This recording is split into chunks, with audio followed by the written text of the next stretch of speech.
media week for Twitter. No doubt. As an understatement.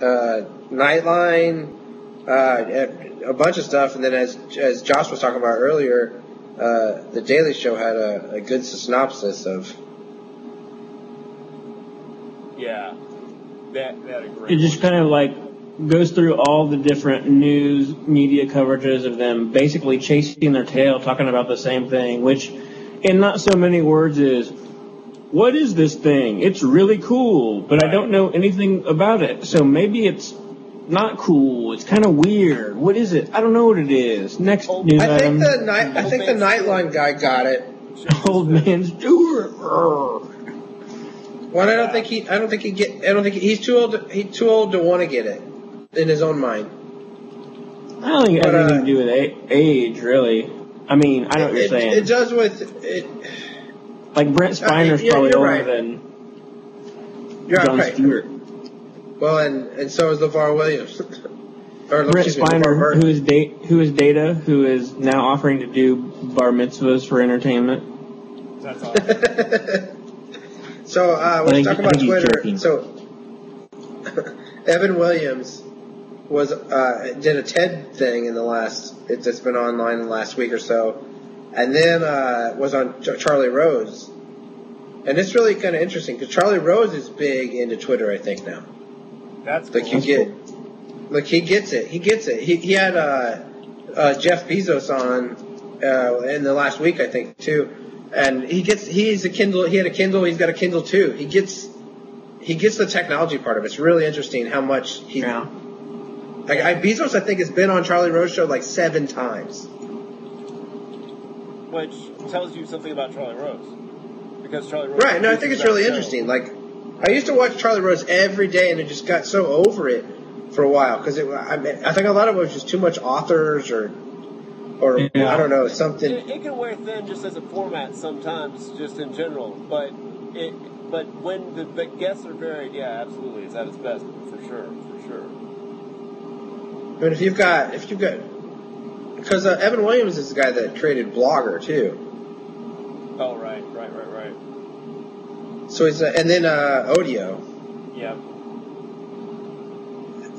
And then...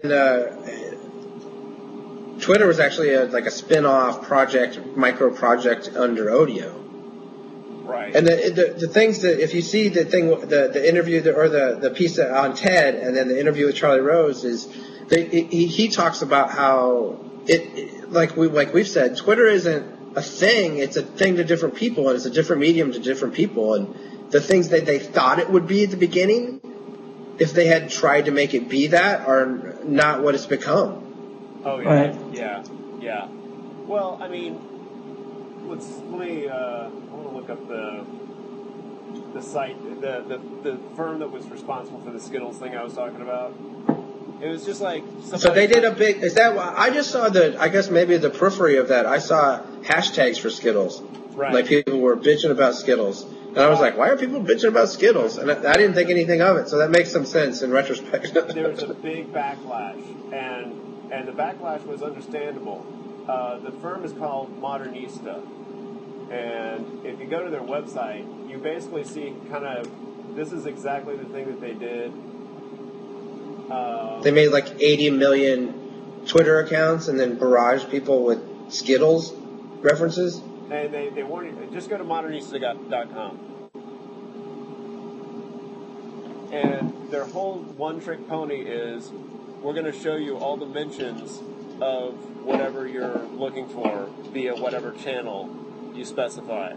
So if you go to their site, they're showing you all the Google results for Modernista, including, oddly enough, Modernista lays off 24 employees because their website is just this tiny little overlay of a few divs over Google. I'm not looking at the same thing you are, I don't think. Go to are you at modernista.com? I may have spelled it different. Modernista. It sent me to something that looks like a fucking Facebook page. It says Southwest on it. Yeah, that's what mine did too. What is Mine's a fucking Facebook page. www.modernista.com? I didn't do the www. No, it is. It's a Facebook page, but it's like got this weird overlay. So there's red shit at the top of it. It says, "Don't be alarmed." Yeah, they do the red shit. That's what they do. This is Facebook. Well, mine is Google, which is interesting. Are you guys logged into Facebook? Are you guys logged into Facebook right now? I'm not. I don't think so. Oh yeah, I guess I am. Very interesting. Anyway, mine shows up at Google with all the results of what would happen if you Google Modernista. So now go to Skittles.com.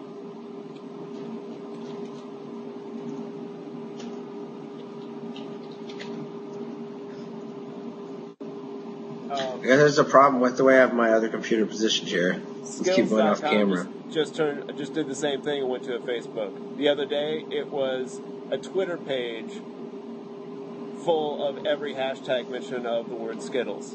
And Modernista does this site for them. So it's the same strategy. It's the same one-trick pony. We're going to do these little marketed overlays to get buzz over a bunch of mentions and given. We just want buzz. Right, and it's all about this stupid buzz, whether it's good or bad. So then, I was seeing their blog. So now they're Facebook buzzing. They're Facebook buzzing now. Right. It was Twitter a few days ago. It was Twitter buzzing, but there were blog posts. I was seeing guys that had screenshots of blog posts, and they were saying, look, this is offensive. And a guy that had put, the C word, the N word, everything possible nasty you could say, and then hashtag Skittles. So it would show up on the Skittles website. So, that's really funny. I think if they were just feeding hashtags and they weren't sorting it, I would. If I had known that, I'd be. No, they were not. They were not. Well, that's their own stupid fucking fault. No, they were not. And so and so people started saying all the nasty things they could about Skittles. Well, then that makes go to sense. Modernista. I saw people talking shit about Skittles, and I was like, why are people talking shit about Skittles so much? People talking shit about Skittles. Exactly. Right there. I was like, why go is to Modernista.com/5/. What? This weird shit pops up.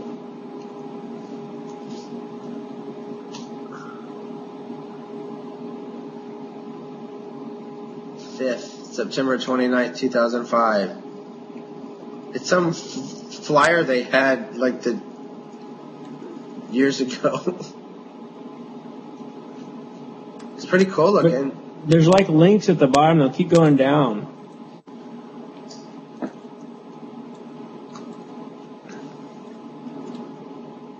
This scares me. I feel like I'm going to get some virus. I don't know. Uvu's doing that alone for me.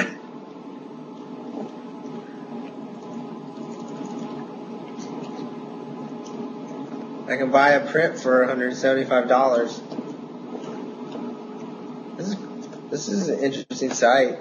It looks cool. There's some swinging person at the top. But are we done talking about Twitter now? No, we got really distracted. We should actually probably do the whole Twitter thing again because we didn't. All right, let's rock it. We didn't really talk about it at all. All right, I stopped recording. We talked about we talked about it some. Start at Evan again. Oh, okay. We do the Twitter and Congress stuff? No, but you started talking about Evan. All right, from the beginning. Okay. There was the coverage this week of Twitter in Congress, where we had people on the floor sending messages and got in trouble. It was that one woman's mother that was upset with her. Right. And that was covered. That was part of the Twitter coverage on the Daily Show. Yeah. In the encapsulation. The transitions a little bit into the late show with Jimmy Fallon. Shakes his Old Man Stewart. I'm not, but they gave it a little referential treatment, quite frankly, for that show. Miles Kahn has been on Twitter for ages. I followed him the first day that Joel Hogman introduced him. Miles Kahn. Steve Colbert's on Twitter, isn't he? Yeah, Colbert's on Twitter. A real one? Yeah. Oh yeah. I think it's real. He just doesn't. He doesn't post very much. Miles Kahn is one of the producers. He's one of the segment producers. He's all. Oh. That's cool. Yeah. Well, that transitions into the Late Show with Jimmy Fallon, because Jimmy Fallon is a big Twitter user. At least he's got a lot of presence. Right. Yeah. On it, and I saw a piece that he did with Engadget at CES. He went to CES for the first time this year. This is like not long before the show started, basically about a month or two. And so the editor of Engadget's going to be on, and he's been Jimmy Fallon's been noted in the press as saying that he's going to treat video game releases like most talk show hosts treat movie releases. Good. He's like, it's a bigger industry. There's more money in it. He's like, that's the age group. That's what people. Smart. And it makes sense. Like, so he said he's got new media people. Like, he's going to have the Revision 3 guys, the guys that do video podcasts on. And it's like, if you know there's an audience there, every time you have one of those people on, you know they have a certain audience. You can bring that audience on like that. Like, it's way more easy to count on an audience like that. Right. No doubt. But Tuesday's show, which is over in where you guys are and soon to start here, was Tina Fey, John Bon Jovi, and Santo Gold. And then the Roots are the house band. That's with with Quest. Sorry, I'm looking at Twitter right now, and I have to make an update. Yeah. This is kind of exactly like the Daily. This is like the Daily Show, exactly like the Daily Show segment where she's like, "What, John? What are you twittering right now? What? You can't pay attention to me for 3 seconds? Come on. What's your problem?" I have to get ready too. So Will Wheaton, who was Wesley Crusher in Star Trek, this is real geeky. He doesn't like to talk about that. Is going to be in Data. Is going to play Data in the new Star Trek movie. He is not. Which is really interesting because Brent Spiner is that what Brent was talking? That was what Brent was talking about earlier. Yeah, Brent Spiner, who was Data in Star Trek, has sort of, I think it looks like, sort of caught wind of this on Twitter, and is saying how that's cool, basically. He said it'll be good. I saw him earlier say it'll be good even if I'm not in it. Yeah, but he's playing Data. Yeah. That's crazy. I think like a young Data. I don't know. How can you have a young Data? Right. He's a fucking robot. He shouldn't look exactly like Brent. I guess like Brent used to look. Yeah. So. Right. So I'll mention it really quick again. The Skittles thing that happened on Twitter was really annoying. It was a kind of a bomb like marketing thing done by this group called what did we say they were called? Modernista. Anyway, yeah, it was a kind of a silly thing where they took a whole day and turned the Skittles.com page into a big Twitter feed that was all the hashtags of people talking about Skittles. And by the time the day wore on, people were saying really nasty things about Skittles, including the C word, the N word, everything possible, and then hashtag Skittles. So the Skittles word. Right. Matt was saying he just kind of saw it tangentially as just people saying nasty stuff about Skittles, and yeah, it didn't make any sense to me. Right. And, I basically. I was like, why is everybody so upset about Skittles right now? Like, I don't even. I just stopped following a bunch of companies. Yeah, I just made a personal policy to stop following. How did you get Skittles content? What Skittles content did you get? Because I just got people pissed off about Skittles. I saw somebody mention what was going on, and then I follow a bunch of marketing and web people, right? And some marketing people were getting into a big debate over whether it was, and one person that's kind of well respected and followed by a lot of people was saying, "Oh, you're bringing it on yourselves. You've turned Twitter into this, blah blah blah blah blah." And it's like, that's completely disingenuous. That's saying like saying I asked for all the direct mail. Junk mail that I get, physical junk mail that I get. Right. I do not ask for that. That's bullshit. So, if Twitter's going to become junk mail, I'm not going to ever follow any corporate entity on Twitter. Wow. Only real people. Well, are you private now? No, I probably will be after that, actually. Josh, you're not private. No, I'm not. See, I went private when that person was stalking my sister. That's crazy, Like, dude. That whole thing is doing crazy shit. But I'm not going to go into that. No. But yeah, that's when I went private. Yeah. And it's not a big deal. I mean, I get requests. It's just, I have to go approve them. And what it actually gets me off of is people who I don't have any interest in following. Right. Like, I love real estate. You can get 85,000 Twitter followers in a day by doing this. Exactly. And then there are people that use, if I see the letters SEO, unfollow. Yeah, exactly. It's like, oh my God. Like, what is that? Search enhancement? Optimization. Yeah. There's a guy that used to play in Good Hands team a couple times who's really into that stuff specifically, who lives in New York, and I have no idea what he's talking about half the time. I don't think he does either, probably. Tactics to get higher search results and this and that. How to game it. It's almost like it feels like brokerages or like stock market. No, it's not cool. It's not cool. It's It is to some extent. Like, you want to, hey, you should have good tags. Right. Good tags will get you good searches. You should like good links, but yeah, it's not specifically very cool to make that be your whole thing. Yeah, there are people on Twitter that just drive me crazy. That's all they do. Well, it's like, if you're here to tell me how many people are follow you and how many people, I lost people yesterday, or like, I couldn't give right, exactly. It's way more. I've decided it's more of a personal thing for me. Well, and what the what's his name? The CEO. Biz. Evan something. Oh, there's Evan. Evan Williams. Yeah, he was. And there's Biz. He was talking. Yeah. He was talking about sort of envisioning like it being really. And he talked about what Matt talked about, how it's kind of no use talking about what it's going to be because it just happens how it's going to happen. But he was saying where it can be really useful is like your neighborhood whatever grocer or like landlocked music store can be like, yo, here's what's going on today. Right. You know? Oh yeah. Come by today while this is going on because I just told you what's happening here today. You know. Actually, I got. Well, when we get the naming stuff figured out, we're gonna have it's gonna be a Twitter ID, and it's gonna be for the show, and we're gonna share the password, and that will be, if it's a show thing, it's a show thing. Like, hey, there's a new show, and the WordPress thing will automatically post it, and it's right. You know, Landlock could do that too. They could maintain a blog of all those things they do, right?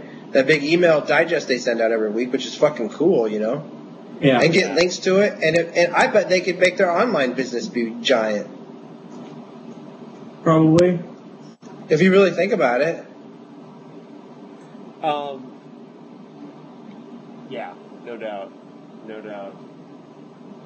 They got good prices. The taxes aren't that high. You're not paying California. If they could sell to California. If their market was California, the sales tax, you don't have to pay it on that stuff. That's one thing I will say about Landlocked. Like, I don't know. I have issues with them every once in a while, but it's not because of their prices. No. You know what I mean? No, they don't have bad prices at all. What are your issues with them? I don't really have issues with them. Sometimes, like, I hear people having problems getting things in sometimes. That kind of bothers me, but I don't personally have a ton of qualms with them or anything. I just really like it. I think it's a cool store. Part of that's the volume they deal with, right? Yeah. Today. Yeah, today. Yeah, was I got that email. birthday. I got that email. It's cool. 3. If I was there, I would buy records from them. Over the years, I will say I've had little tiny disagreements with Landlocked, but I got nothing. Is it ordering? Uh-huh. Yeah. Was it ordering? Yeah, it's just an ordering and stuff like that, but whatever. You know what? That's every record store I've ever been to. I've always had problems ordering at every record store. It always either gets... Well, I'm just curious. I don't ever... I don't think I've ever... And you go ahead, Paul. Go ahead. Or whatever. You know, it just happens. It's no big deal. So, no love lost, or no love... oh, no, I wasn't implying otherwise. I love those guys. They're great because I still go in there and buy amazing music that I should not be able to get in a town